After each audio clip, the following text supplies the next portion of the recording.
What up? What up? What is up, Raider Nation? Welcome to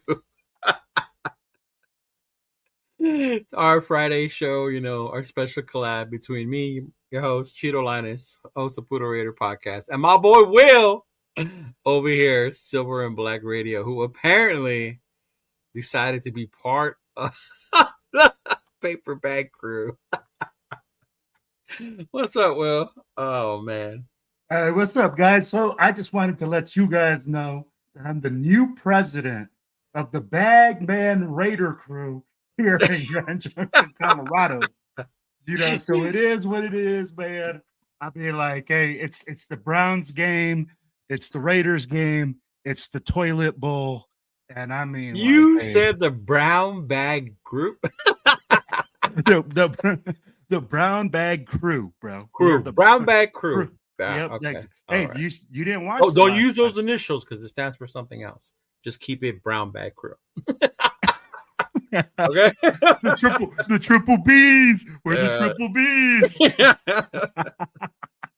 What is up? What is up? Hey, thank you all for joining us today. Of course, the usual suspects in the house. Our boy Elon. Hey, what's going on, big dog? Hey, you make sure you come find me at the LA Takeover, big dog. We got to take a picture. Got to come through, say what's up. Our boy Waiter Travis in the house. What's going on, big dog? Appreciate you coming by. I'm pretty sure I'll see you in LA as well. You're always traveling. Big Luck, what's going on, big dog? Let's fucking go. That's right. Then we got Jack Gustav. I can't say that name, but thank you, Jack. Welcome. What up, Raider Nation? Yes, Cheeto was late. Yeah. He said he appreciates that. Well, he appreciats that. See?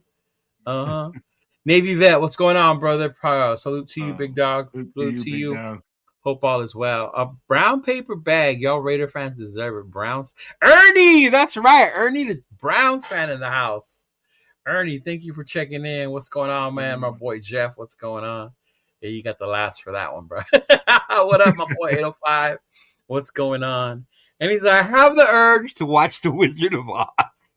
And I don't know why. Gosh, man, unless you have like a young daughter, teenage daughter, like, man, why you got the urge? Like, I'm going to go watch the new one next week with the family, but with my girl, with my brother's daughter, with my mom. You know? But yeah, man, I feel you. But man, Ernie brought up a good point, man. Like you deserve, we deserve to wear the brown paper bag because, man, yeah. Monday was just ugly. And you know what, Will? I'm glad we're doing this. I like this new Friday thing. Normally, I can't get over a bad loss, right? It's like we're moving on. But that Monday night loss just still lingers with me. It's still like hurting, you know? Oh my gosh, bro. I think it's just because, again, we are so pathetic on offense. I'd be like, really like, and then like this whole week, I think this week has gotten worse, Cheeto, from Monday, because I'm listening to what the coaches are saying, and I'm listening to all the interviews. Yeah. And to me, it just sounds even worse. For Chip Kelly to come out and say, oh, well, with that, you gotta, with that defensive line, you gotta make sure. I'm like, they're ranked 28th against the run game. Bro, how? I'll be like, I get it. They got one more guy. One more guy doesn't mean you are automatically outmatched up front. They touch the ball. I was talking with Jeff earlier, bro. 6 times. That's 1 time a quarter.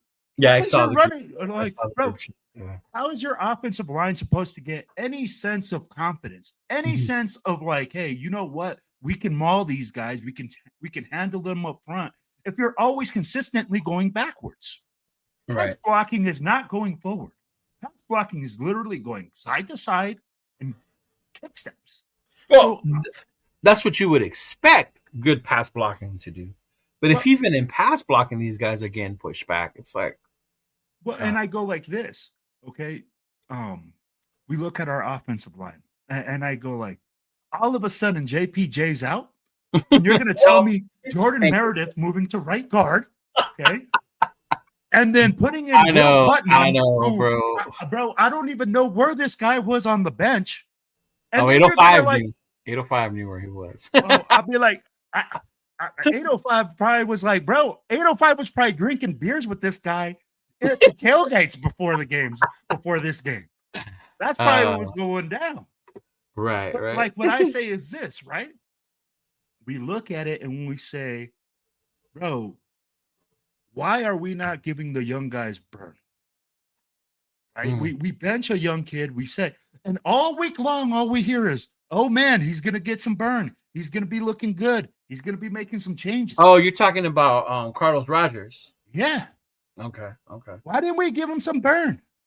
Well, apparently the report was because he had a horrible practice, right? That's what the word was. Bro, our games look like practices. Like the team literally circles. They're like, oh man, hey, this is another bye week. We just got a scrimmage this week. Cheeto, we are literally, the team is kneeling the ball down at the second.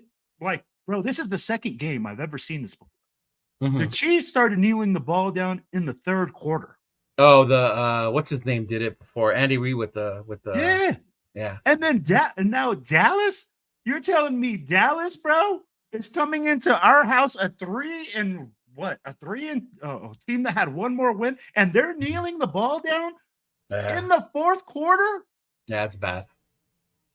Bro, it is terrible. And then we get told, hey, what did I get told all offseason? We're going to run the ball and play good defense. We're going to go back to the old school. On what well, that's what Pete Carroll told us, right? Yeah. Yeah, on what planet, bro? Yeah. And then I go and I look and I'm like, Chip Kelly, 49 passing plays, 49 Cheeto.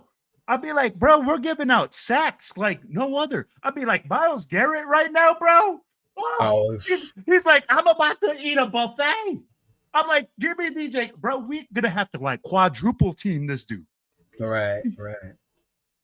It's going to be terrible. Yeah. No, and I totally hear you. And we'll start with Chip, because to me, it's not just Chip. It goes even beyond him.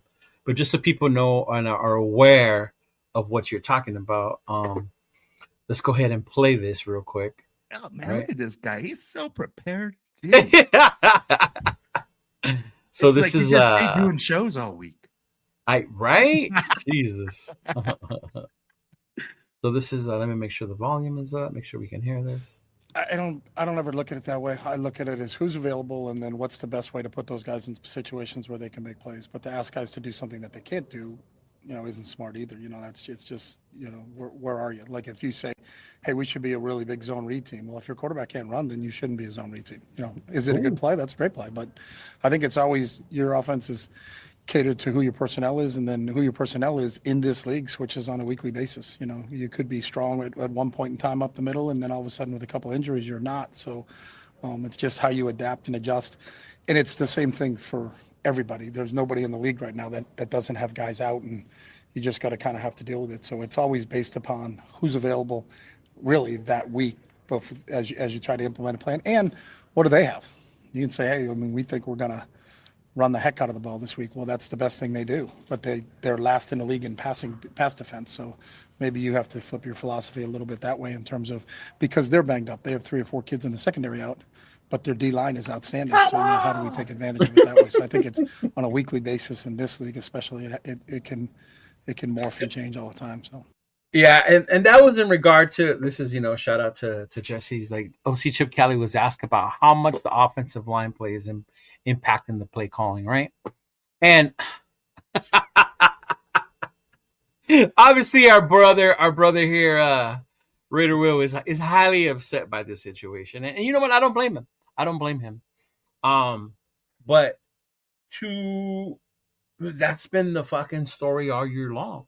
Like, and I get it as fans, where I was, we should do this or we should be doing that. But, and I said this a couple weeks ago, and people called me a hater or whatever, but we just fucking suck. We don't have the personnel, right? You look at what he said, right? And he said, mind you, our quarterback sucks. But he said the Dallas defense is horrible at pass defense. So you would be like, okay, we're going to be pass heavy. And that sounds good when you have an efficient passing game. You know? This team was bad all the way around defensively. Oh yeah, you can't tell me, okay? And this is where I go like, he goes like, we got to go off who's available and do this and do that. Bro, 805 will tell you we have to have some sort of identity on offense. And right now, the only identity we have is to give up interceptions, give up sacks, and just plain out suck. Right. That's it. Yeah, we have none. And I'd be like, honestly, for a struggling quarterback, a guy that can't get the ball and like put the ball in the end zone, the remedy is to run the fucking football. At the end of the day, a bad quarterback is remedied by running the ball. Right. I mean, like, let's look at the Ravens, for crying out loud. They won the freaking Super Bowl with Trent Dilfer. Oh, that defense was nasty, bro. You couldn't score on that. But defense. Again, they ran the football. I'm talking about their offense. They ran the ball with Jamal Lewis. They pounded it. They did little short passes here and there, and they didn't deviate from their scheme. Yeah. No, but and I get what you're saying, but to me, that's a bad comparison because that defense was lights out. That defense required that team required no offense. But I'm not saying, hey, that this is going to remedy everything and give us more wins. Right. But I get what you're saying about running the ball, running the football. Right. It's going to make us competitive in the game. Right. Every single game that we've run the ball for over 20, we've actually been competitive. Right. I mean, I'm okay with losing by 3 points. Yeah. Tito, like you said, I looked at the roster and you're right. There's nowhere where we can say we absolutely upgraded except at the running back position where we drafted the kid at 6. And that's an upgrade from having Zeus, who was complete ass last year. Yeah. So, hey, but it's an upgrade, right? We got to call a spade a spade. That wasn't the only upgrade. Yeah, I know. Now, when we go and we say, hey, here's the thing with me. I think there's so much disconnect between the offensive coordinator, head coach, GM. It's a total cluster. That's the part I want to bring up because as a nation, as a fan base, as a media, everybody tries to find a scapegoat, right? Whose fault is this, right? There's shout out to the Raiderverse. They got this whole thing going on right now that if you go to Las Vegas this weekend, they're going to hand out signs that say, I blame Gino for, and then you put in whatever, right? Because of his little presser. I take the blame. I take the blame, right? Yeah. You got people who want Chip Kelly gone. Like, this is stupid. Like, he's not in college anymore. This and that. Like, you get rid of him. Da-da-da-da-da. And then there's those of us that hate Pete Carroll because he's the head coach, right? Pete Carroll, to me, I get the Chip Kelly frustrations. I get the play calling, all that stuff. But if this man was brought in because he's the experienced, he's the one that was supposed to correct things. He was the adult that was going to come into the room. And he's the one that's overall responsible. If you look at our previous head coaches, from Josh McDaniels, AP to this guy, it always came down to, yes, we could have upgraded at coordinators, upgraded at players, but they always said, but you're the coach. You're the coach. And to me, that's my frustration with Pete Carroll. If you see that we only ran the ball 7 times, you must be okay with it too. And he did say that at the end. And that's where I go like Cheeto. Like, if you're telling me you're in the game plan room and like, okay, you and I are sitting in there. Yeah. And we see our team right now. And Chip Kelly comes up to you and he says, hey, coach, we're going to throw the ball 49 times. We're going to throw the ball over 80% of the time on the field. So we're going to stay competitive. Mm-hmm. Are you going to sit in this meeting and be like, oh yeah, great. Hey, Chip. No, I'm gonna be like, dude, you're tripping because we only have one person to throw the ball to, and that's Brock. Exactly. They're gonna blanket the fuck out of him. Exactly. And then that's where I go like, Cheeto, this is the difficult part, right? Where you and I know that that's total bullshit. Right. You're not going to be in that meeting room and go, hey, look, Geno Smith's tearing it up. I mean, he's throwing 13 interceptions. Wow, he's on fire. Right. Yeah. Right. Well, but I will say this, and I don't know if you're going to disagree with me or this is where we will start arguing. Mm-hmm. Even if we ran the ball 20 times, I'm going to tell you right now, the way Dallas was playing against our run, you wouldn't have seen any more difference. Because the way they were running, the way they were busting up the middle in the backfield, even to the outside, it's almost like, and I told Jeff on this on Wednesday when I rewatched the game, it's almost like Dallas had or watched the film, knew which way the cuts were, right, and had a player waiting there for action. No matter if you ran to the outside, you ran to the inside, like there was no success. And if we continue that, I think we'd be on here talking about how bad we are running the ball the same way. I think, again, I'm not going to say that, hey, that's going to remedy anything, right? Yeah. Again, you might be right. Where, hey, you know what? You're correct, man. We're getting blown up and we might even go backwards. Yeah. You know, but at the end of the day, we have to have an identity, Cheeto. We have to come out of this insanity thinking that Geno Smith is going to save this team. Right. No. Yeah. And if you're in that reality, bro, like it's insane. That's not going to happen.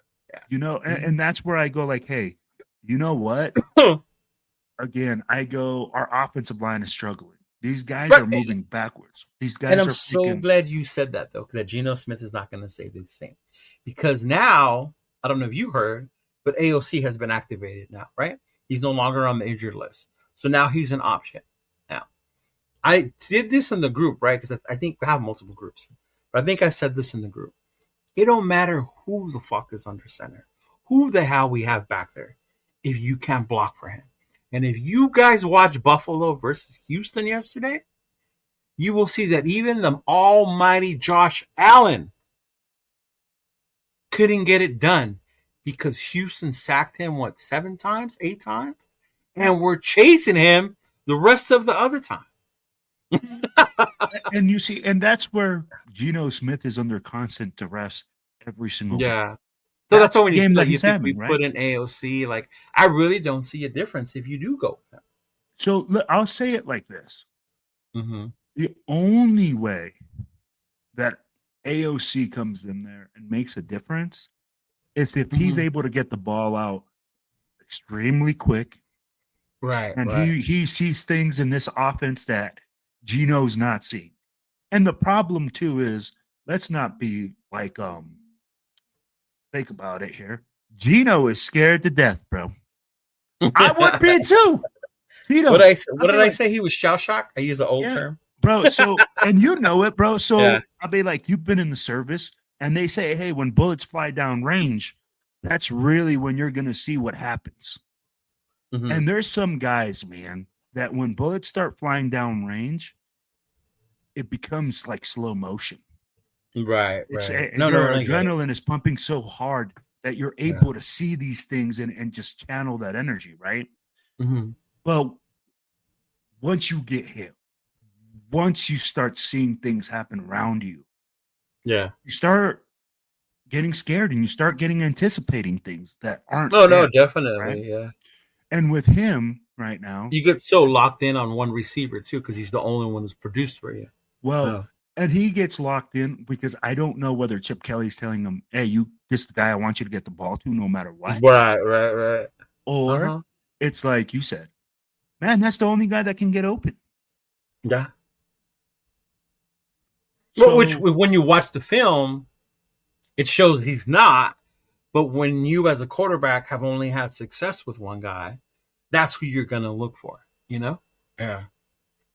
You know, and that's where, at the end of the day, like, it's a difficult thing right now because you can't really say, hey, is it the execution or is it the play calling? Right. I mean, like, I'll ask you that right now. Leo, is it the execution or is it the play calling?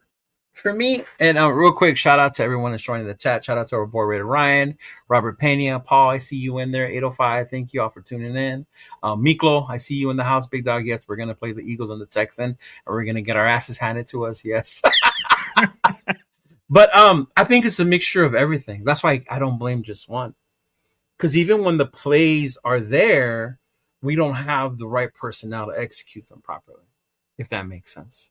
And that's what pissed me off about what he said. He's like, you call plays based on the players you have available, right? And to me, it's like, is that what you're doing now? Like, because to me, it doesn't seem that way. right? And it's hard because to me, I think it's both. Sometimes these plays are shitty ass plays, and you're like, bro, what are you doing? And sometimes it's like the play's there, and Gino has 1 second to throw the ball, or you hand it off to Genty, and there's already 2 dudes in front of him. And at that point, it's execution. These guys can't block; they're getting blown off the line. A wide receiver might have run the wrong route. Gino was looking straight at Brock, and if he would have looked this way, he would have had Trey open, like things like that. That's the execution part. And to me, I think you see both, but it's still an overall dysfunction of this team. That's why I always say they're not prepared, and that falls on Pete. Oh, absolutely. So at the end of the day, man, the head coach, that's where the buck stops. Let's be real about it. And people are saying right now, hey, who do you fire? Chip Kelly? Do you fire Pete Carroll? Do you fire, PG? Do you fire all of them? I'd be like, do you want to fall back into that cycle? Yeah, exactly. Right? We don't want to keep firing them, but it's almost like they're leaving you with no choice. Well, and then we go back to asking, you know what? There's so many issues here, right? With Pete Carroll having his sons on the coaching staff. Oh, the offensive line is it's trash. And we want to talk about holding accountability, yet there's no accountability held on Gino. There's no accountability held on the offensive line. Yeah. There's no accountability on them. But then Pete Carroll wants to come out and say that the defense didn't put them in enough positions to win the game when Max Crosby put you at the 12-yard line and you went for 3 passes in a row for 3 incompletions for a field goal. Yeah, that was horrible series. And I remember when that happened, we were so excited because it's early in the game. Like, oh shit, we might do something, right? Like, this is our time. And then you go and you see the 3 and out and you kick a field goal. And it's like, bro, like, real quick, we had a lot of salary cap, 11 draft picks, brought in a veteran quarterback, and this is the product you produce.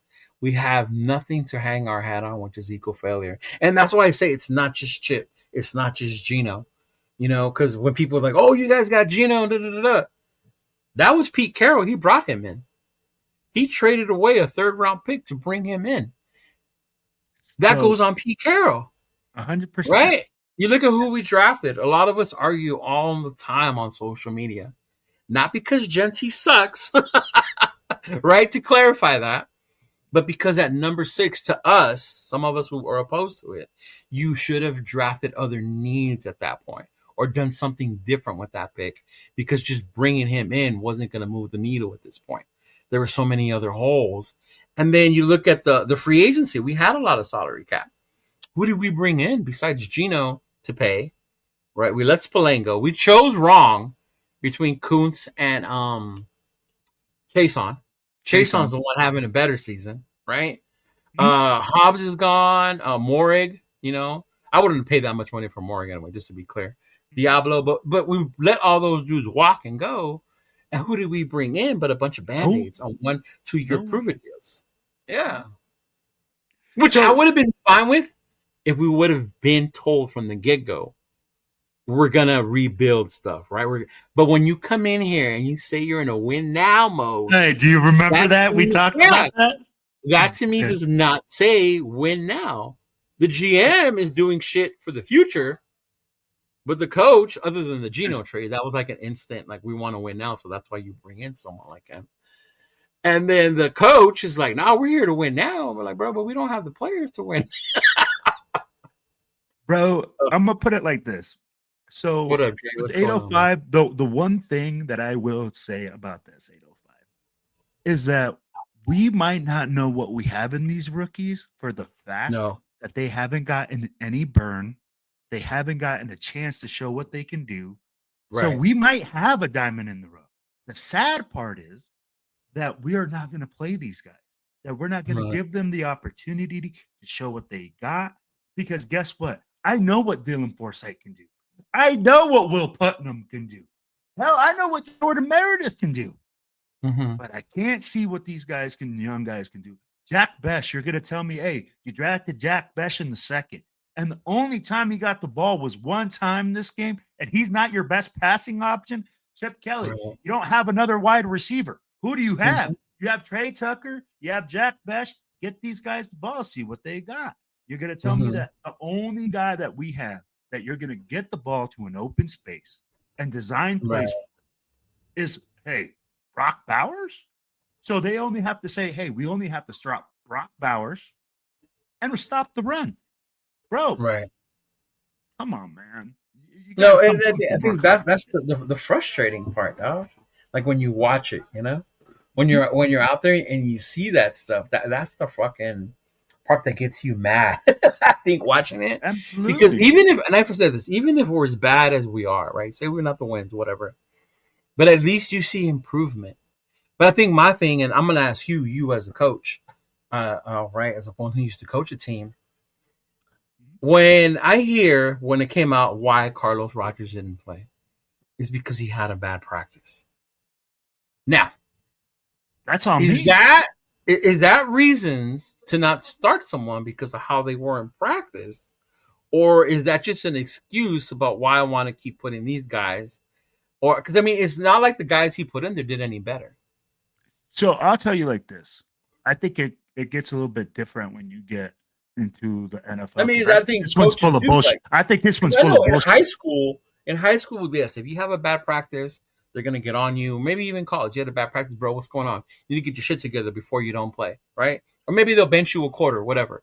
But to say that you're the reason we didn't put you in is because you look that bad in practice. My question is this, bro. It goes to this, okay?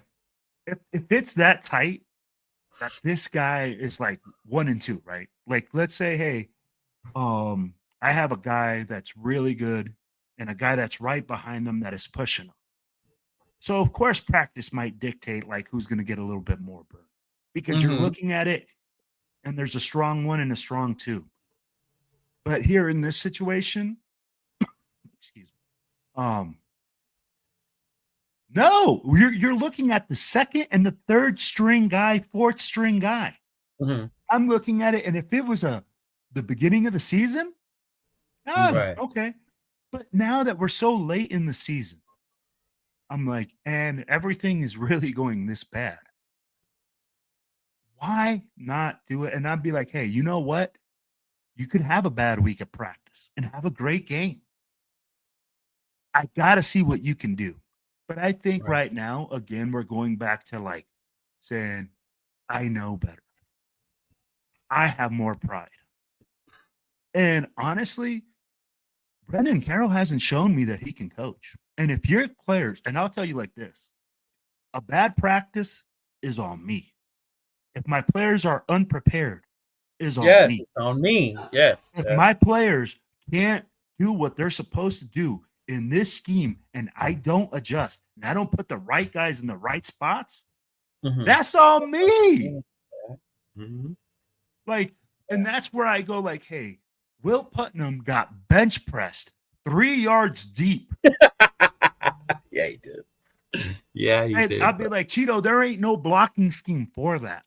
I can tell you like this. I'm like, hey, we adjust. I'll be like, if you're running zone running scheme, usually there's 2 double teams going on inside. Your center gets some help. Your freaking your left play side tackle and guard work together. Your freaking center and backside guard work together, and you get 2 double teams at the point of attack, and you move to the second. There's ways to design and coach those deficiencies. Is what you're saying. There is, but here's the thing: we're not adjusting. We're not making any changes. I'll be like, and ask these guys to do those things, and then to come out and say, "Oh well, you can't ask guys to do what they don't do."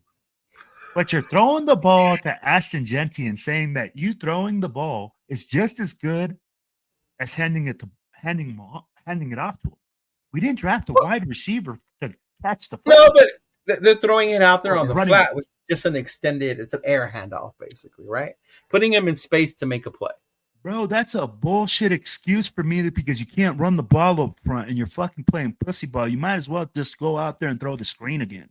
The amount of screens play pussy ball though, because we don't have dudes up front. But here's the thing, Tito. Like your offensive line gains strength as the game goes. If your offensive line is getting beat up, you have to try to pound. You have to keep them aggressive. You have to keep your offensive line fighting forward. Bro, tell me one time that you saw that. Like we literally talked about it. One designed running play per quarter. One. Yeah. Because they ran the ball 6 times. And then again, yeah, they ran it with Geno, but that's because he's running for his life. Yeah, that was not a run of design, but it was his run. Yeah, so then that's where I go like, man, you can't do that. It makes no sense if your offensive line is just getting put on skates. They're getting used and abused. I'm like, you might as well make it into a slugfest, make it ugly. Right. But even then, if I think in a slugfest, we get knocked out in the first round. But you make it, and I will stand on it, bro, that even if we decided to run the ball against Dallas, there's not much difference you would have seen in that game. They still would have outscored us. They still would have out fucking rushed. I'm not saying that we win the game, Cheeto, but I'm going to tell you like this: the score isn't as big because I don't see the scoring running the ball. Well, that the score isn't a big disparity like it was this game. I'd be like, we got beat. Why? Because we kept the ball away from them 3 or 4 more minutes. Bro, mind you, they were running the ball earlier, so they themselves took their foot off the fucking gas pedal. Yeah. So I put it like that, Cheeto. Yes. Like you control those 4 minutes. Those 4 minutes. Yeah. My dog's going crazy. So, it's because he's mad. Oh, bro. You ain't lying, bro. You don't get no extra snacks. Hey, give me 1 second, man. I think I got. No, never mind. Hey, shout out to all of you that are joining in right now. Shout out to Manuel. Shout out to Yamaha Kid. Shout out to Bueno. Jack, can I see you here? Yeah. And I get it. I get it, Jack. When you run the ball 6 times in a game, and the other team doesn't have to worry about it. The double teams on Brock Bowers. They're going to double team Brock Bowers regardless. They're going to double team Brock Bowers regardless. But what I will say is that play action is inefficient or doesn't work if you don't have the threat of a run game. At this point, they're only doing play action. They're only doing play action at this point because they're assuming you're respecting the threat of a Gente without even giving them the ball, which is stupid. If you're going to do play action, you got to throw runs in there. You have to. If you're only coming out and doing play action because you have to respect him, but if you're not giving him the ball, why am I going to respect your play action? 100%. I'd be like, think about it. We're not even coaches in the NFL. No. But we as fans, as people that sit and watch this game, understand that there has to be the threat of running the football in order for play action to work. Yeah. And don't sit here and tell me. That's football 101. That's football 101, bro. Yeah. And tell me like this. You go play action 4 plays in a row. Oh, yeah, we were gashing them. We were gashing them. But you couldn't punch it in. Yeah, I know. You couldn't get your offensive line to fucking move some people and to be aggressive because guess what? You're sitting there going play action. You're sitting there going back. Hey, once we stop going play action, we go back to drop back passing. Yeah. One time, name one time during the game that you felt like we were a running threat. Like we could actually run the football on that team and say, hey, you don't have to just pin your ears back. We don't. Even if they were to do that this week, right? Say this week they decide, fuck it. Whether it's successful or not, we're going to continue to run. We're going to run Ashton, right? 20, whatever times. Cleveland's going to blow that shit up. It is. They are. Their defensive line is nasty. Nastier than Dallas's, mind you. Nastier than Dallas's. But it's just frustrating because I get what you're saying about when you see the way they're calling the plays, it makes no sense. And that Chip is the offensive coordinator. He's the one who calls the plays. Yeah. Dude, for me, it's frustrating because we have no identity. We haven't. We haven't. As a team, as a coach, yeah. I like to do that. I like to establish ourselves, all right? So I think 805 is a defensive coordinator as well. Man, and I'm telling you, from day one, I come in and I say, dude, we're going to be physical. We're going to be fast. We're going to hit hard. If you make a mistake, you're going to make a mistake at 100 miles an hour, and you're going to go in there and kill somebody. Yeah. I don't care. I want to be the more physical defense out there. I'm like, if we make mistakes, okay. But you got to be physical. You got to have an attitude about you, and you got to have a swagger about you. I'd be like, we have none. I'm so glad you brought up the defense, because it was Pickens, right? That one play where there were two guys, and he basically split them with a little fucking Madden move. And right, it was it Chin and Palomar he did that to? I can't remember who it was. Bro, he's doing it to everybody. It's embarrassing when you see them that they can't even recognize or know how to take an angle to tackle and stop someone. It sucks, man. And I'm going to tell you like this. This is not PG's defense. This is a hybrid defense, in my opinion. This is a total compromise. For me, this whole cover 3 thing, you can't sit in cover 3 all game long. I don't care what Pete Carroll thinks. I don't care his whole thing that, I built Seattle on defense. I'm like, bro, that's 15 years ago. Right. This is coaching malpractice, bro. At this point, this is coaching malpractice. If I was the Raiders players, I would literally sue my coaching for coaching malpractice, because this is terrible. Yeah. Bro, you're not taking players. Bro, you're not making name one player that's gotten better since this coaching regime has gotten here. Oh, my God, bro. I can't even say Adam Butler 805. I'm sorry. Name one player that you have seen that has come in here and said, oh, man, that guy's really turned it around since this coaching staff came in. I wouldn't even say turn it around. The only thing I would say would be like Devin White and Jamal Adams. Like, even though they're liabilities when it comes to the pass, like, you can appreciate what they do to help stop the run. But even to say they got better, no. They're just veterans. Yeah. Exactly. We're just so bad around them that these guys are looking like Pro Bowlers. None of the rookies have showed any type of fucking improvement, any type of like, oh, we got a guy in this one. Like, we haven't even seen the rookies. We're literally, man, I think there's more rookies right now that have touched. I think Henderson has touched the ball more in 1 or 2 games than Ashton Genty has all season long. No. How many carries were? Bro, yeah. How many carries is he at? Who, total? Genty? Okay, hold on. I'll look it up.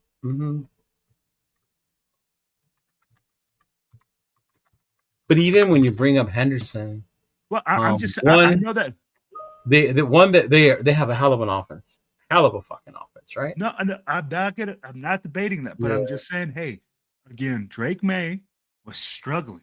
Drake May now has a run game that supports him, and now Drake May looks good. Ashton Genty has 149 carries. All right, and how many games? I'll look right now. Hold on. Let me look up Trayvon Henderson. Well, we're on what, 11 games? We're 2-7, so 9 games. Right? Okay. So he's getting 14, like maybe 14 touches. Travion Henderson has got 100 carries. Okay. And how many games, Tito? 100 carries, right? Per game. I could break it down for you per game. Hold on. Oh, where is it? You're really gonna have me? We're really gonna do this with Henderson, huh? No, this is doing it per game. Yeah. Well, Travion Henderson just started getting more carries.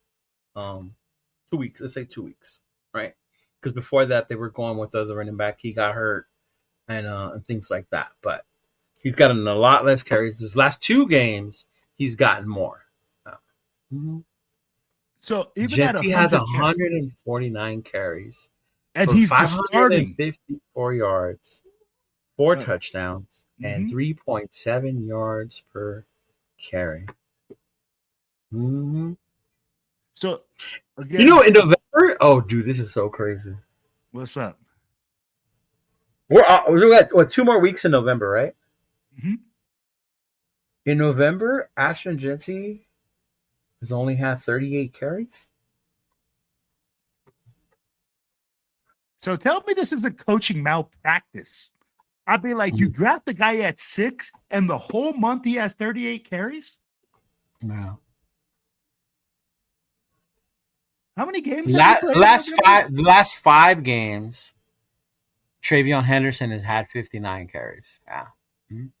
So his is in the last 5 games. He's had more action. Yeah. Mm-hmm. So Cheeto, tell me, you drafted the guy at 6.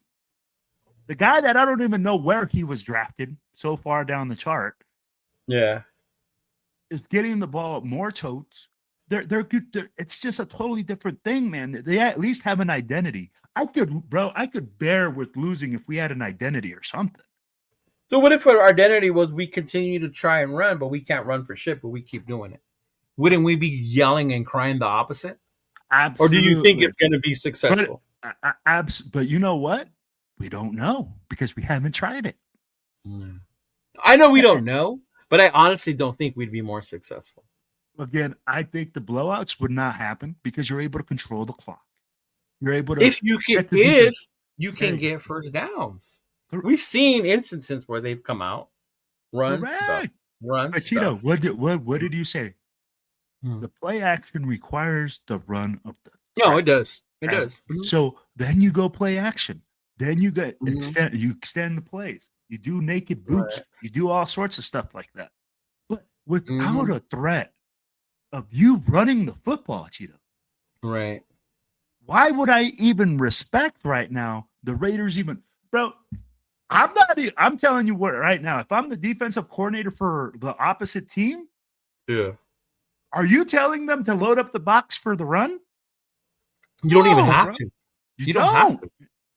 That's the sad part. You don't have to. But then you have to work on that, right? You have to work up with your scheme, your design play. You have to work with the guys that you have that are up there that you're saying, hey, we're not going to ask them to do things that they can't do. Yeah. Fuck that. I ain't watching no Pete Carroll pressers. I'm done watching Pete Carroll pressers, bro. And that's the thing with Pete, right? I feel like every single time Chip comes out, they say something and they do something totally opposite. It's like this, bro. Like, I'm going to tell you that we're going to have a party every single weekend, and then we don't. Right. You know, people go like, oh, you were supposed to have a party every single weekend. Yeah.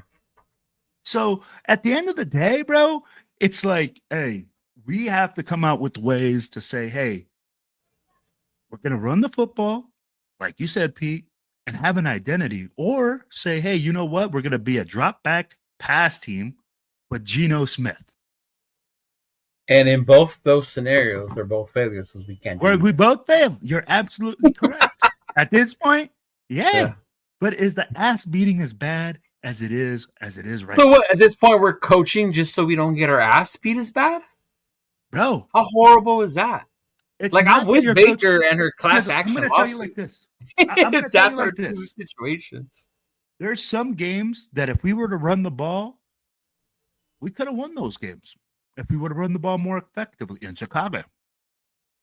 Chicago, we had that game, but we blew it.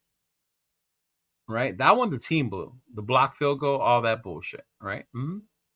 So we blew what else? Right? What other game? Jacksonville? We couldn't run the ball in Jacksonville. No, not Jacksonville. What's the other game? Which one else? And to answer your question, Jack, we'll think real quick. In 2027, would you take Carr from Notre Dame in 2027 if he came out? I'm going to tell you like this. Not if our O-line isn't fixed. If our O-line isn't fixed by then no. Because if you look at what CJ Carr did that first game against Miami, the one he struggled, it was because Miami came after him. Notre Dame's O-line had not solidified itself yet. They had trouble blocking for him. So like I said earlier, no matter who the fuck you put back there, if you can't block for him, you're gonna fucking struggle. Yeah. Denver. Denver. If we would have ran the ball more against Denver. There were certain situations where it didn't make any sense. What your play calling was, if you had if you called the run play, right? If you would have just done this differently. A 3rd and 2, you go quarterback sneak instead of handing it off. Right. Again, quarterback sneak is a form of a run, but on 3rd and 2? Yeah, that was dumb. Oh, yeah, definitely. Do you see what I mean? I mean, like things like that. Right. And I get what you're saying, Cheeto. I'm not saying, hey, you're going to coach to lose. But when you're coaching, when you know that your team isn't as good, and I mean, like, bro, I've done it before where I line up and I look there's at my guys teams out in the NFL that have done it. I know they know they're not that good. And you go like, bro, like this team. That goes back to if you're doing that and you know you're not, it goes back to what 805 and everyone else has been saying in the chat. So then put in the young guys to see what you have, regardless of how they do in fucking practice. And that's what I'm telling you, right? Like, yes, I understand that. Bro, but why are we not doing it? I don't understand why Pete Carroll feels like, him saying that, well, I'm still trying to win, it's helping him. I don't think it helps anything. No, it doesn't. If anything, it's his ego, his mentality. He's maybe not that type that's like, I'm going to go out here and expecting to lose, or he's not going to do what Dan Campbell did, right? And come out there and say, we're just a bad team right now. Like Pete Carroll will never do that. Yeah. And I think that's the problem. Yeah. I think we have to be real with it. Our coaches have to be real. They have to come out and say, hey, we're playing like shit. Gino, you're playing like shit. Accountability starts with me, and I'm letting this happen. Oh, shit. What happened here? Go ahead. Raider Jeff is a traitor. He turned his back on his fans. Jeff, why are you turning your back on the fans? What did you do? Oh, God. That makes no sense. Have Jetty sitting so low in the numbers when all coaching talked so high on him. But let's not use him being the best of all time. Yeah. I'm not saying he's the best of all time, but I'm for giving him. I'm not saying that. I'd be like, I'm definitely for giving him the ball more. Yeah. Yeah. Collegiately, he's a stud. Yeah. I'd be like, but you ain't showing me nothing in the NFL. I mean, like, I'll tell you like this, but I am impressed with that shitty offensive line that you're still getting 3.7 yards a carry. Mind you, with being set back on. So that's why I go like, hey, Cheeto, we can sit here. I don't go by numbers. You know me. I don't believe the stats. Yeah. Just subscribe. Thank you for subscribing, Navy Vet. So Genty broke a 30-yarder against Denver just to get called back. That hurt. I was there. I saw it. Besh was nowhere to be seen. I'd be like, bro, total opposite side of the field. And my man, I'd be like, this is the problem, man. We killed ourselves that game. We had penalties. We had a whole bunch of other things. Right. But honestly, the Raiders gave up that game. And that's why I said, I'm like, you know what? Key turnovers. Gave up which game? The Denver game? Yeah. Oh, yeah. That was mismanaged from the moment he went for it on 4th down, where we had them backed up and field possession. You punt that ball, bro. You keep backing them up. That was the one touchdown they scored. And it makes no sense. It makes no sense. 4th and 5. 4th and 5, and all season long, you haven't shown that you can produce a first down and you go for it. All season long, you can't even give me an instance where I think you're going to gain 2 or 3 yards, bro. And you're trying to gain 5? And confidently. And thank you for subscribing. You know what? Every single time, bro. Thank you, Big Dog. Appreciate that, Navy Vet. Yo, every single time, Cheeto, that we do it and we go back there, right? Play calling makes no sense. When we go 3rd and inches, we go play action. We get on the goal line. The first pass we throw it to is our right guard. You're throwing it to Crappa in the back of the end zone. Remember that? Yeah, that was insane, bro. I'd be like, Cheeto, play calling makes no sense. There's no identity on defense. There's no identity on offense. Pete Carroll is saying, oh, yeah, I'm in the game plan room and I'm all over this. I'm like, where's your identity, Pete? Right now, bro, we look like a team with dementia. Right. I mean, like, maybe that's Pete's identity. That's his new identity. Maybe 73 has gotten to Pete Carroll. Yeah, I've been telling you that, though. He needs to be in a home. And I'm going to tell you like this. I've never seen Max Crosby so upset after a game. After this Dallas game, bro, he's over it. And I don't care what you say. But he's over what? What exactly is he over? He's over the incompetence of them not being able to capitalize in key situations that he has manufactured. So the one turnover. Bro, that one turnover, that if they score a touchdown on that turnover, it can change the flow of a game. It can change things. That's the thing, right? It gives you opportunity. It gives you hope. We have none. We have no hope. No, we don't. There is no hope. And that's what, like, bro, that's what you look for. When you're a team that's starving, bro, when you're a team that's so, and I've been on these teams. That's why I'm telling you, bro. When you're a team that's just like, bro, we just need one play. And I've been on the teams that one play happens. And from there, you don't even know how this shit turns on, bro, but your team turns on. And it's like, whoa. But the Raiders, bro, are like a fire with with no oxygen.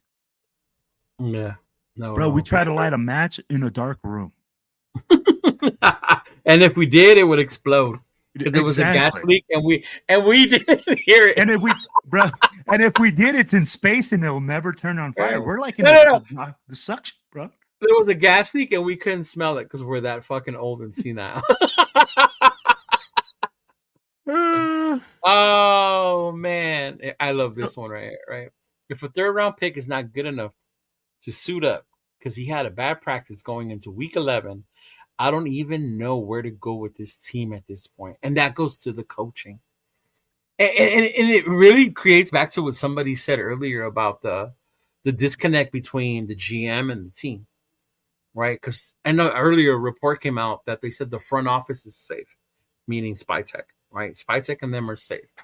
They're fucking they're there at that point where he's building for the future and Pete's in win now mode, right?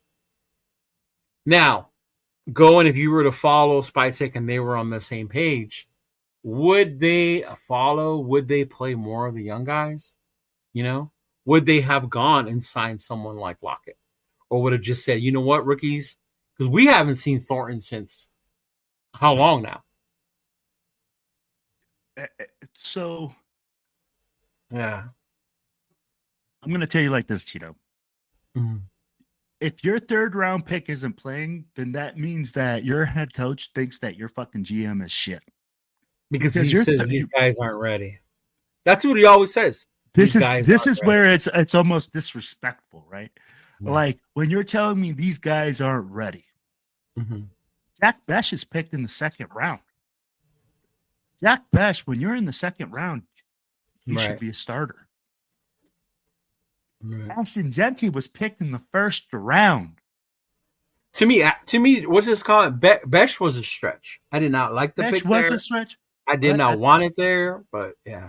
When your GM picks him in that round, he thinks he has that type of talent, right? Mm-hmm. Then we had who was it at 3? We had the 2 offensive linemen in the third round. Yeah, it was Rogers and what's the other guy's name? From William and Mary. William and Mary. The kid from William and Mary. And he's even more raw. Yeah, he's going to be really raw. And he's even more raw. Mm-hmm. But when your coach comes out and says that and continuously pushes this guy even getting a chance to come on the field, I really think that freaking Pete's trying to pull a power move. Right. Pete's trying to say, "Oh, I'm the guy in charge." Oh no, we're not looking to the future because we're gonna win. Rosetown hit it on the head, bro. Mm-hmm. We need to hit with our 1st to 3 round picks for the next 3 to 5 years and get free agent talent to get this team right. We need to hire a head coach with his staff next year that's on the same frame as his team. And I think that's where the frustration comes. Like if you tell a Raider fan, because that's just 3 to 5 years. Tito, You're we talking dreaming, about man. We dreaming. 2028, 2028 to 2030. What did we say in the chat the other day? Did James say 2030 our first playoff Yeah, win? 2030. James said. So, Right? but I'll say it like this, man. But I agree with that because to me, that's how you rebuild and build a team is through the draft. You add pieces in free agency, but you don't build a team in free agency, bro. Yeah. I'm going to tell you like this. Uh-oh. 3 to 5 years of us drafting 1 through 3 picks is going to be really hard. That's 15 players. No, and that's if everything goes right. So I think if you're even able to hit on half, and I'll go on that to that part, on half, you're doing a hell of a job, right? And it's funny you said that because as I'm watching the Texans yesterday, their defense, what big name free agent is on that defense? You don't build that way. You don't build. So, and that's the thing. That's right. So I'll tell you like this: the biggest thing with coaching. Shout out to Raider Jeff. You cannot trust this staff with free agent online help. Look what they did this year.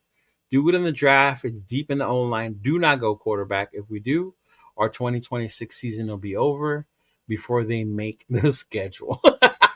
Thank you, Jeff. Thank you, Jeff, and thanks for the gifted 5 memberships, bro. I appreciate it. Yeah, I think Jeff, you're correct in the fact that we have to look at it in the first 2 rounds.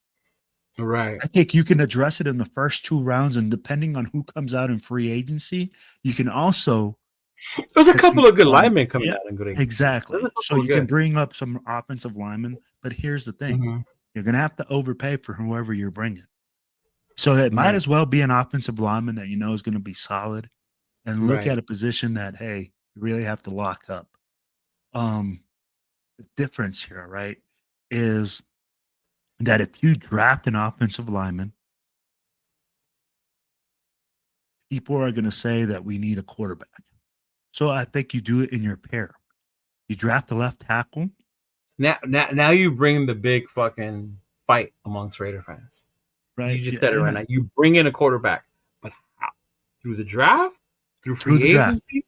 You stick with who you in the first 2 rounds. No, in the first 2 rounds. Okay? And this is where and people are in this upcoming draft, 2020.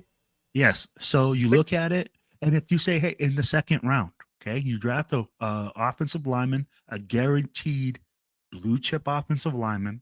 Mind you can't assume everyone's guaranteed. No, but I mean, like, there's guys that are like, okay, he's either going to be a blue chipper or some sort of chip. Look at JPJ. He was projected 1. He won in the second because of injuries. Would you say he's been that guy? Like, oh, you can't miss. No, but he is a starter. Well, not according to our coaching staff, but yeah. Well, that's neither here nor there, man. I'd be like, I can't be like, obviously, what they think is a starter is a guy getting absolutely worked and punished all game long, like Jordan Meredith and freaking Putnam and those. Putnam. So I go like, hey, you know what? We can't say that JPJ is a blue chip or a regular guy just yet. You have to give him time, right? It's going to be about 3 to 5 years for him to show what he really has. Yeah, and I think somebody said that he drafted Hall of Famers when he was in Seattle. And I think that's the other part, too, is the expectancy, right? And then the people are so adamant. I'm one of them. Even though I don't want our coaches to get fired, like, I would be cool if he got fired. But it's like you have to give whoever you bring in time. Absolutely. No matter who it is. Here's the thing. But the thing is this. I'm okay with that. But you also, as a coach, have to show me that you're building something. Right. That you are going in the right direction and that you have something that, you know what, is going in a positive way. And I can't put one thing that's been positive this year. Right. Mm-hmm. Yeah. Honestly, like, if I was to say, hey, man, you know what? It looks promising for next year. Nothing does. So that's where, Cheeto, you got to be real with it. Mm-hmm. And if you're a bad coach, you're a bad coach. And 805 will tell you. It don't matter where you go and what you do. Once your time has passed you, once your time has like, hey, you know what? It doesn't matter, bro. Probably No. like people are constantly growing, constantly changing, constantly evolving. What it looks is we have zero, zero accountability Hey, and what up, Cisco? zero development. What's up, Cisco? What's the question? Oh Yeah, man, here we go. I know, right? No, and I think that's the frustrating part is the accountability, and that's why I go back to and when you see all these pressers, when you see Mhm. all the interviews, and even when they brought up, I think my homie, shout out to Jay, when we did our Radio Connection show, he brought up Adam Butler. I said it's frustrating when you play good defense and your offense ain't moving, and I always said that reflects on your leadership. Right, that reflects on your leadership. If they're up there pointing fingers on each other, if they're up there, it's because of him, it's because of that, it's because we don't have this. Like, there's no accountability. There's no accountability in that. So it's like, how can you expect that team to have any type of continuity, any type of identity, right? Mhm. If the people who are managing and running this team are just pointing fingers at everything else, everywhere around them, right? Everywhere around them. I just saw the question. Yeah. Well, Hey, so yes, I do, and that's why we chose 12:30 because this is during lunchtime. exactly. That was Oh funny. man. Funny. Hey, we're still waiting for our black hole checks, by the way, Cisco. Make sure you guys get the right address. You know, propaganda machine. Our black hole what? Our Huh? chats? What'd you Our say? Our black black hole hole? checks. Make sure that those black hole checks come in. And I don't want to get no fake signatures, by the way. I need the real ones. Yeah. Mm-hmm. Yeah.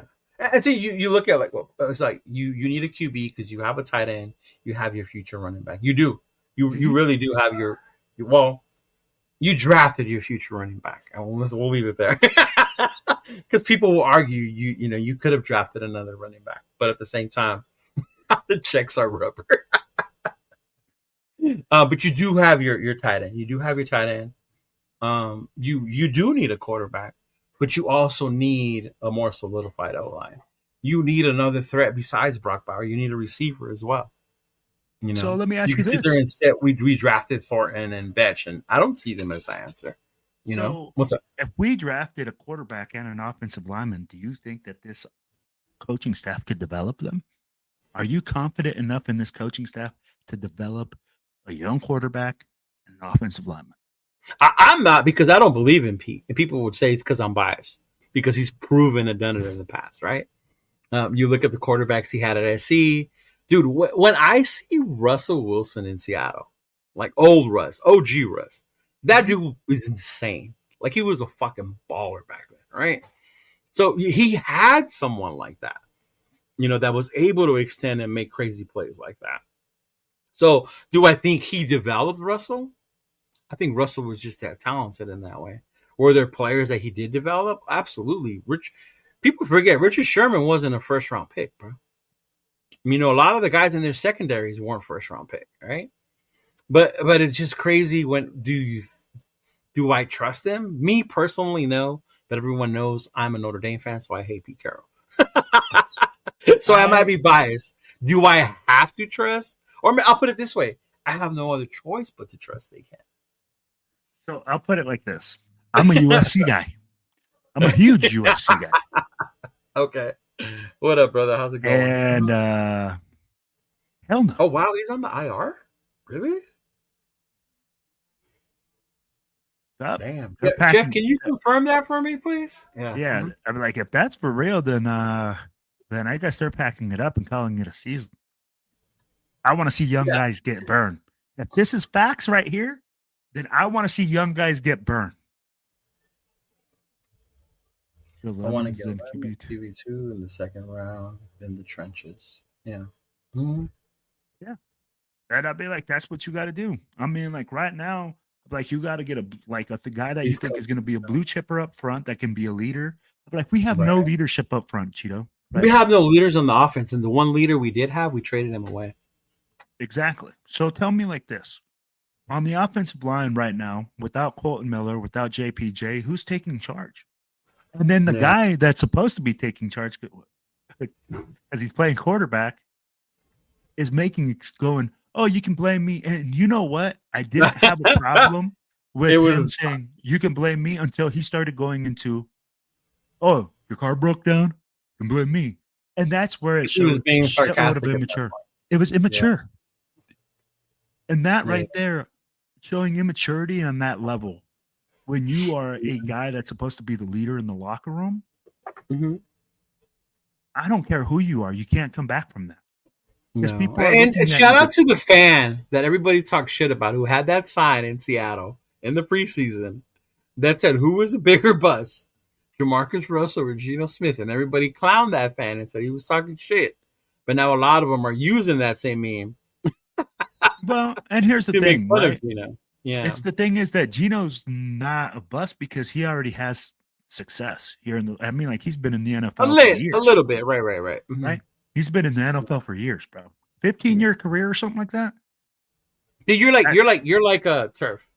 Turf sees it that if you played in the league this long, because it's a hard league, if you had a career that long, you were successful, right? So I see it differently because of the way Geno came out of college, what the expectations were. Geno was a bust because he never met that expectations. Did he have a good NFL career? I wouldn't say good, but he's had a mid career. He's played for a while, so kudos to him because it's not easy. But based on when he came out of college, the expectations, he was a bust. Yeah. So same with Hayward Bay. People say that about Hayward Bay. I'll say it like this, right? Career. Yeah. Here's the thing, right? So when you talk to people like that, and you're right, like, so I know a lot of guys that played in the NFL, guys like that. Those guys will tell you if you had a long career, you're not a bust because you made it in a league of 16. And that's what I'm saying. Right? And Turf is the same way because he played college and all that stuff. And he knows dudes who were in the NFL. I think one of his best friends is Tony Banks. Probably 2 people in this chat know who Tony Banks is, right? But he played on certain teams. Yeah, exactly. But he played in the NFL. So even things like that. But yeah, it's just a difference of what you see. I mean, like, I had kids that I've coached that played in the NFL, but I mean, like, just because they played in the NFL doesn't mean that they had long, successful careers. But do I consider them a bust? No, because they went and they made and did something, right? That they made it a lot higher than they thought. And you're calling them a bust because they don't achieve what people think they should achieve. Right? Well, when you're picked that high, right? Yeah, absolutely. And I'd be like, hey, at the end of the day, I hear what you're saying. See Ashton, drafted number 6. You can't say he's a bust right now. No, not right now. But he goes on to have a career like David Montgomery. That's his top. Would you call him a bust? Or would you say he had a good career, he was just on a bad team? Number 6 overall. Is it like Barry Sanders? No. I said a career like David Montgomery, which is not bad, but a formidable journeyman running back, whatever the fuck, right? It's so hard, man, to judge on that because, like, again, like, we're looking at it and saying, hey, it all depends, right? Because if he has a long career, I'm going to tell you like this, a long career with an offensive line that continues like this, and we're winning 2 games a season for 10 years. For you to be on a shitty ass team for 10 years and only, taking the beatings that you are in the backfield, I'll consider you a success because you made it alive for that long. Yeah. But I'd be like, at the end of the day, I think thank you, Jack. You're right. He would be considered a bust. And I mean, like, I'll be realistic. The fans would be like, oh, he's a bust. Because he didn't achieve expectations. He didn't achieve what they wanted. But let me ask you this: what's up? Who sets whether you're a bust or whether you made it? That's the thing. It depends on your perspective, how you see fans do, because the fans are the only ones that will judge it like that. The media too. I think the media will too. Yeah. But the media is not judging Geno Smith right now, saying he's a bust. The media is just saying Geno Smith is a good quarterback having a shitty season. Right. It's the journey. They don't even call him good. They call him journeyman quarterback. I think what makes it to me because I can't call him a bust, but I will say he was a bad a bad pickup for what we gave him when we're paying him. You I traded think- away a 3rd round pick. You paid him 66 guaranteed. The contract was like 90 something, right? Which quarterback wise is not a lot because the quarterbacks get paid a shitload. But to me, I see that as a bad trade for the Raiders. That was a bad move. It didn't work out for us. No, I got you. So I'll look at it like this: it's another bad free agency signing. Tyree's the bust.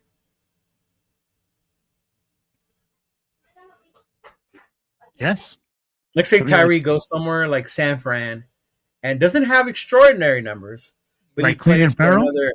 There you go. It has like another 5-6 years So playing. again, Would he be we a go bust? back to the fact as a fan, a fan. Okay, and there's just the two things, right? As a fan, absolutely, like he's a bust. As a coach, bro, you stayed in the league as long as you did. You made it. You made millions of dollars.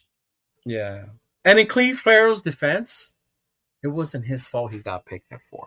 He had no business. But then it's not Tyree's fault that he was picked at 7. No, because he was projected in that range. He was. But it wasn't his fault that he got picked there. No, but he didn't say, "Hey, though. pick." He didn't say, No, "Hey, pick me right here." But Cleve was an obvious. Do not pick me this high, like Damon Arnett. Obvious. Do not pick me. You had a Liz Frank. You had a Liz Frank fracture. Yeah. Total red flag for defensive linemen. 805 will tell you. A Liz Frank's fracture is a big red flag for a freaking defensive lineman because they got no get off. Yeah, that's their get off. You know. So again, you look. But not only that, you leave get off aside. He has no pass rush, no moves, no hands, no skill set. Bro, he was just bigger than everybody else in college, and he used that. And that's a lot of the thing that you have to look into too when it comes into it. When college successful players come into the NFL. Look at Clowney. Clowney had one hit. Play. That one hit, remember? Yeah. Took that guy's soul, and then bam. All of a sudden. Who was our GM at that point? Kudos to them for fucking taking Khalil Mack, right? Yeah. Instead of, And people were like, oh, why wouldn't. And Clowney, hey, he runs a 4.4. Hey. I remember back then a friend of mine clowning me saying that Khalil Mack was soft as poo, right? Because he came from Buffalo, that he was going to get pushed around. And he's been showing anything, bro. Yeah. That dude is a beast. That dude has been a beast for 15 years.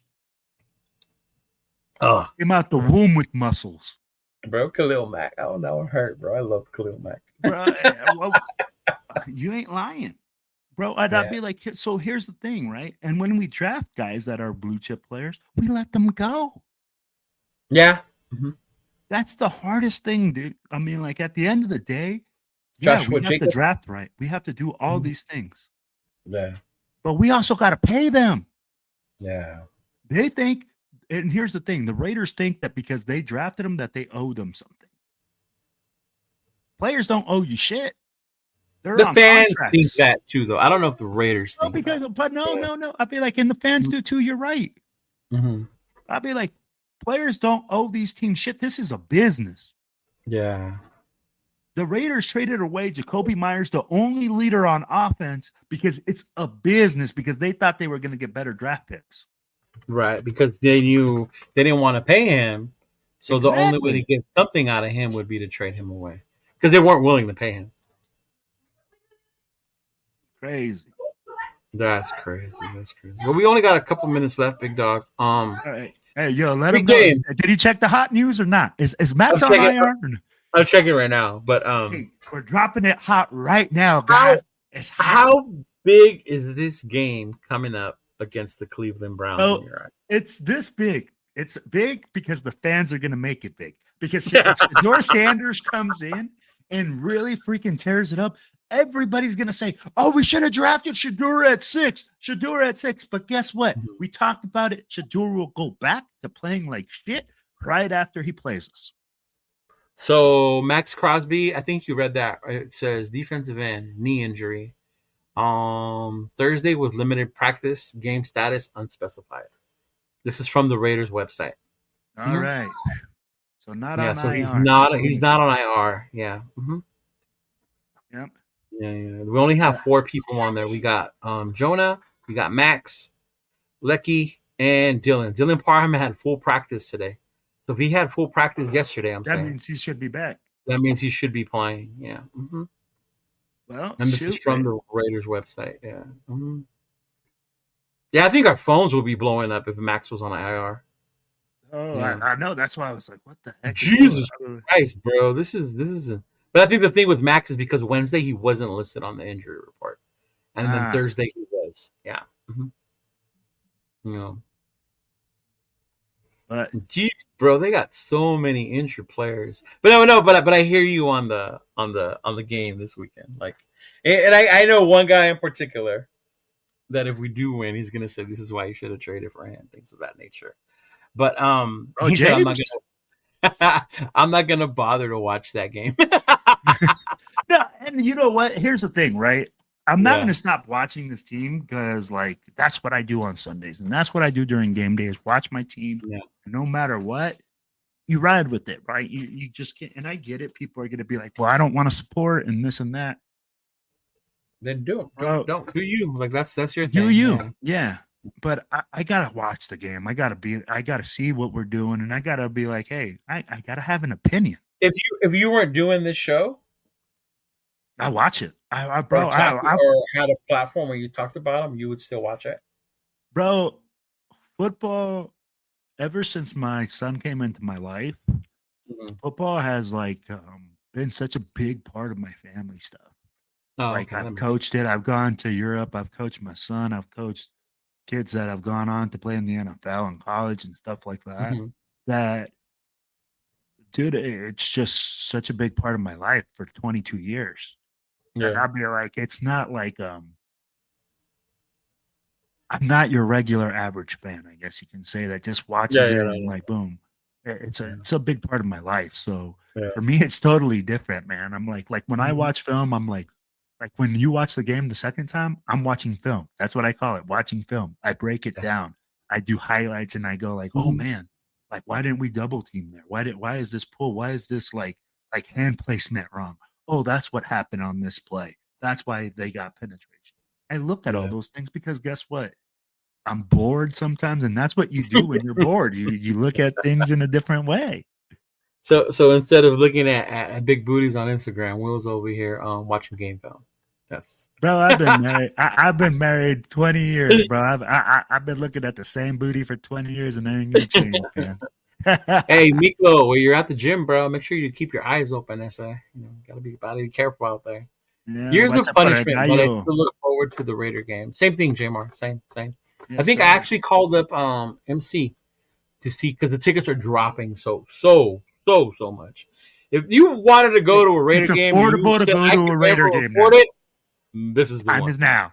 Time you can sit in the 100 section and pay $100 for a fucking ticket right now. Yeah, get to Vegas tomorrow, guys.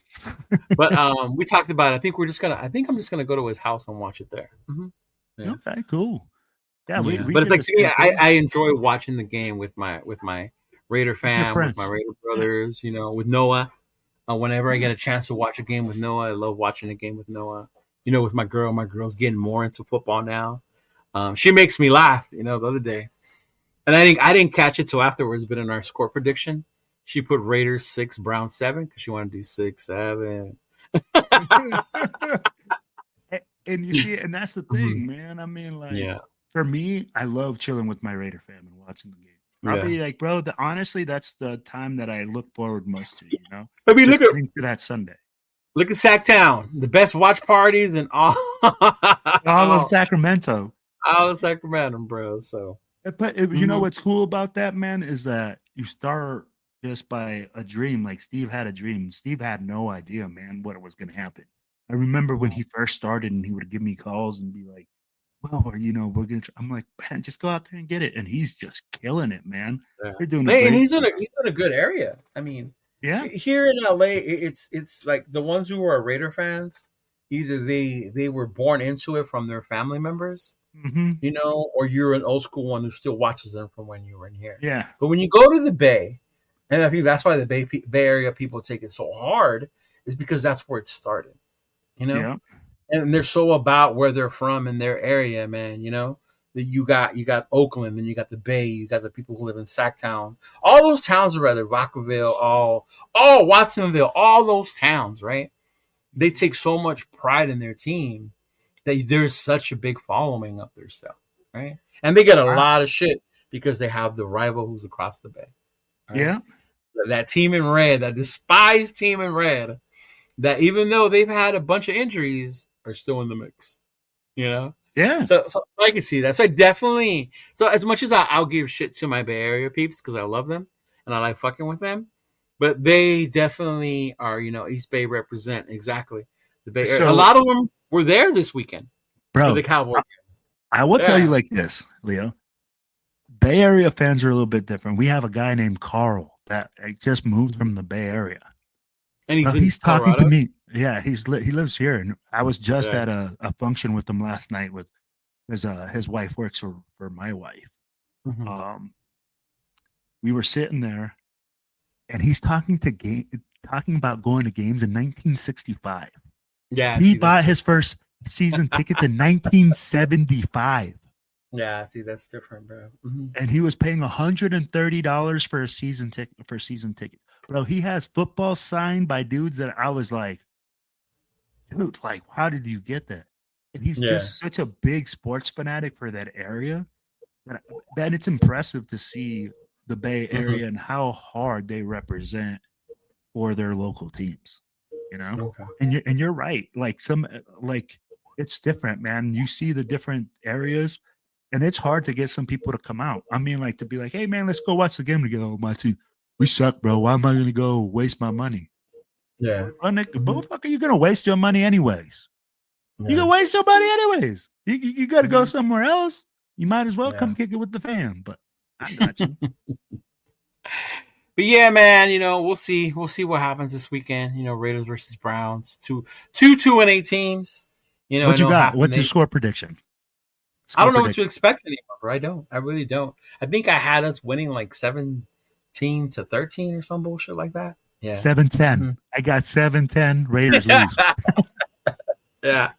So, I mean, we'll see. I know I started off Wednesday's show saying that the Raiders are known as a franchise to make mediocre or first-time quarterbacks look like superstars. So, if that happens, I would not be surprised because that's just the Raider way. But yeah, man. It was cool catching up with you. Appreciate what we do here. Thank you, those of you who chimed in today in the chat. Appreciate you, Jeff, with the super chats, with the members things. But this is the thing me and Will be doing, on Fridays.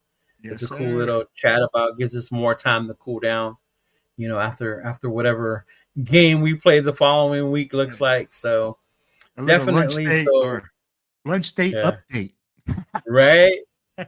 Those of you that are coming to LA for the SoFi game, bro, make sure y'all tap in. Make sure you follow LA Takeover.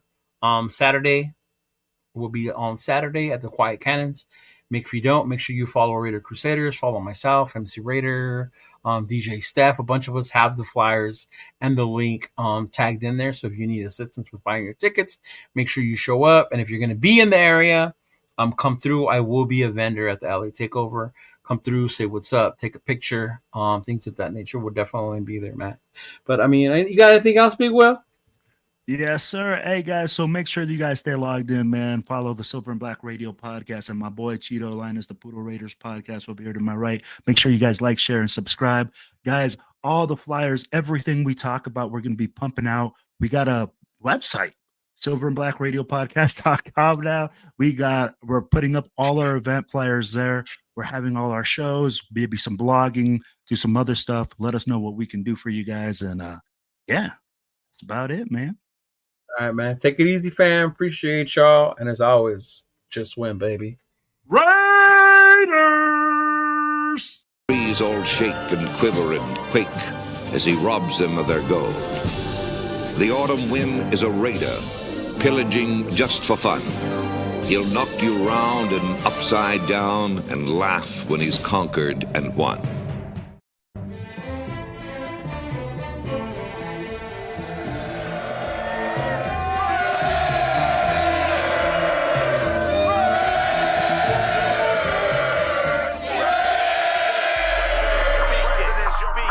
Speak it. and I approve this message. Oakland Raiders, Oakland Raiders, Oakland Raiders. Just win, baby, win, baby, win, baby. We are the Oakland Raiders, Oakland Raiders, Oakland Raiders. Just win, baby, win, baby, win, baby. Don't need no invitation. We are that Raider Nation. We rock that black and silver. We make them shake